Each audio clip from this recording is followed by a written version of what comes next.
Dalam setiap zaman, selalu ada dua jenis manusia. Yang pertama adalah mereka yang menunggu kepastian. Mereka bergerak ketika semuanya jelas. Mereka berani ketika kemenangan hampir pasti.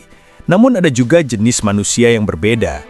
Mereka tetap bergerak bahkan ketika masa depannya tidak jelas. Tetap bertarung ketika peluang terlihat kecil. Tetap berdiri bahkan ketika semua orang mulai ragu. Dalam narasi Rurouni Kenshin, orang dengan sosok seperti itu adalah Sagara Sanosuke. Ia bukan pendekar pedang hebat seperti Kenshin. Ia juga bukan ahli strategi atau pemimpin besar. Namun ada satu hal yang membuatnya berbeda. Ia tidak pernah berhenti bertarung ketika orang lain mulai kehilangan keyakinan. Untuk memahami siapa sebenarnya Sagara Sanosuke, kita harus melihat masa lalu yang membentuk cara pandangnya terhadap dunia.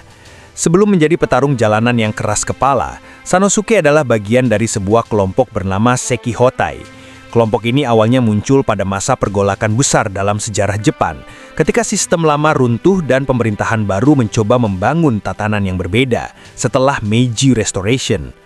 Bagi banyak orang pada masa itu, perubahan ini membawa harapan besar, janji tentang dunia yang lebih adil, janji tentang masyarakat yang tidak lagi ditindas oleh sistem feodal lama. Sekihotai adalah salah satu pasukan yang percaya pada janji itu. Mereka berjuang untuk revolusi. Mereka bermaris membawa harapan rakyat, dan mereka percaya bahwa pengorbanan mereka akan membangun masa depan yang lebih baik. Namun sejarah seringkali lebih kompleks daripada janji politik. Ketika pemerintahan baru mulai berkuasa, realitas berubah. Sekihotai yang dulu dipuji justru dianggap sebagai beban politik. Kelompok itu kemudian dibubarkan dan sebagian anggotanya bahkan dicap sebagai pengkhianat. Bagi banyak orang dewasa, pengkhianatan politik mungkin hanyalah bagian dari permainan kekuasaan. Tetapi bagi seorang anak muda seperti Sanosuke, peristiwa itu memiliki arti yang jauh lebih dalam. Ia melihat orang-orang yang ia hormati dihancurkan oleh sistem yang dulu mereka bantu bangun. Ia melihat bagaimana idealisme bisa dibuang begitu saja ketika tidak lagi menguntungkan kekuasaan. Pada saat itulah sesuatu berubah dalam dirinya. Kepercayaan terhadap sistem runtuh, kepercayaan terhadap institusi menghilang. Namun yang menarik, Sanosuke tidak sepenuhnya kehilangan keyakinannya terhadap manusia. Banyak orang yang mengalami pengkhianatan seperti itu akhirnya menjadi sinis terhadap segalanya. Mereka berhenti percaya pada dunia, mereka berhenti percaya pada nilai. Namun Sanosuke memilih jalan yang berbeda.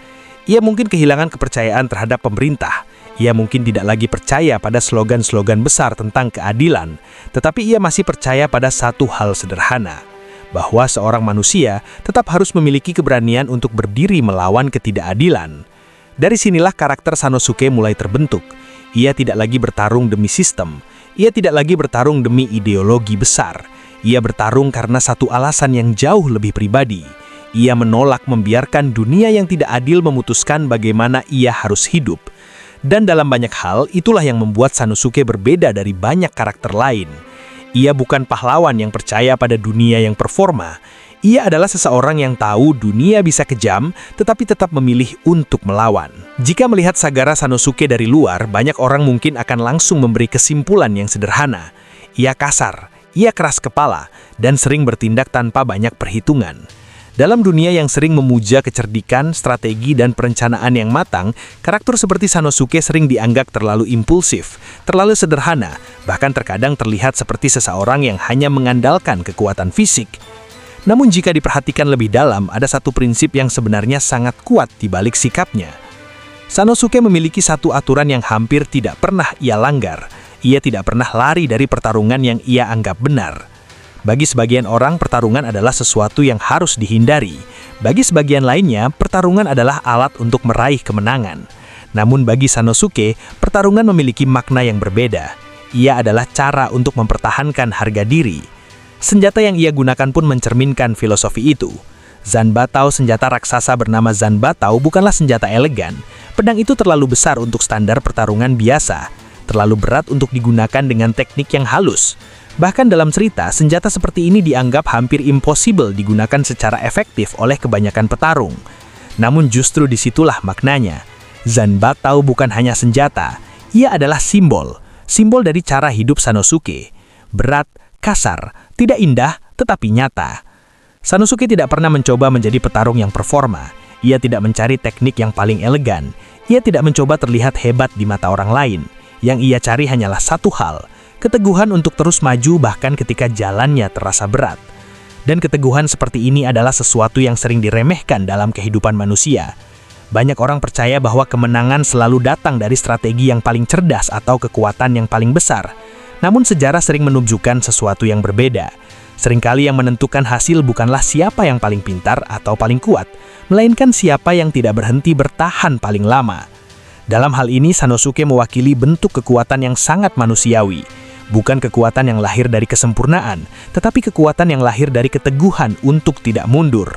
Dan kadang-kadang dalam dunia yang penuh ragu dan perhitungan, yang paling dibutuhkan bukanlah seseorang yang selalu punya rencana performa, melainkan seseorang yang cukup keras kepala untuk berkata, "Jika ini benar, maka aku akan tetap maju."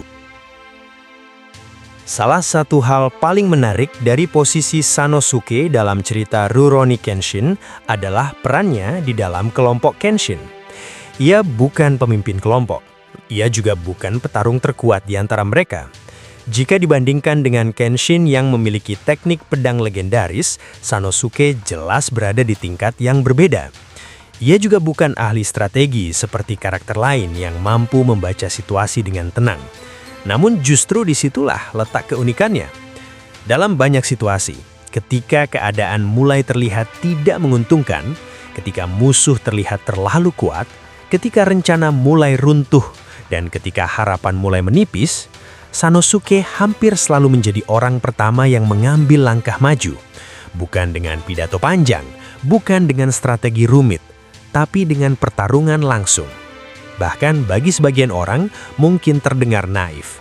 Dalam banyak situasi, kekalahan seringkali tidak dimulai dari kekuatan lawan. Kekalahan dimulai dari keraguan dalam pikiran kita sendiri. Keraguan adalah kekuatan yang sangat halus namun sangat kuat. Ia tidak menghentikan kita secara langsung. Ia hanya membuat kita mulai mempertanyakan langkah kita, sedikit demi sedikit, sampai akhirnya kita berhenti bergerak sama sekali. Banyak orang dalam sejarah tidak kalah karena mereka lebih lemah. Mereka kalah karena mereka berhenti percaya bahwa perjuangan mereka masih mungkin dimenangkan. Disinilah Sanosuke memainkan peran yang sangat penting dalam kelompok. Ia mungkin bukan orang yang paling bijak, namun ia adalah orang yang menjaga agar semangat bertarung tidak padam. Kadang-kadang sebuah kelompok tidak membutuhkan pemikir yang paling cerdas. Kadang-kadang yang mereka butuhkan hanyalah seseorang yang berkata, "Kita belum kalah." Dan Sanosuke adalah orang seperti itu. Ia memahami satu hal yang sering dilupakan banyak orang, bahwa keberanian tidak selalu berarti yakin akan menang. Seringkali keberanian justru berarti tetap bergerak meskipun kemungkinan menang terlihat kecil. Karena jika manusia hanya bergerak ketika kemenangan sudah pasti, maka tidak akan pernah ada perubahan besar dalam sejarah. Perubahan selalu dimulai dari orang-orang yang berani mengambil langkah ketika semua orang lain masih ragu. Sanosuke adalah simbol dari keberanian semacam itu. Ia bukan pahlawan yang sempurna, namun ia adalah orang yang berdiri di garis depan ketika yang lain mulai mundur. Dan kadang-kadang, satu langkah maju dari seseorang yang tidak ragu cukup untuk membuat seluruh kelompok kembali percaya pada perjuangan mereka. Hubungan Sanosuke dengan Kenshin juga menyimpan makna filosofis yang menarik. Pada awalnya, Sanosuke bahkan mencoba membunuh Kenshin. Ia melihat Kenshin sebagai simbol dari sistem yang menghancurkan Sekihotai. Namun setelah memahami siapa Kenshin sebenarnya, Sanosuke membuat pilihan yang jarang dilakukan banyak orang. Ia mengubah pandangannya, dan sejak saat itu, ia menjadi salah satu sekutu paling setia. Kesetiaan Sanosuke tidak lahir dari pengaguman. Ia lahir dari pengakuan bahwa manusia bisa berubah.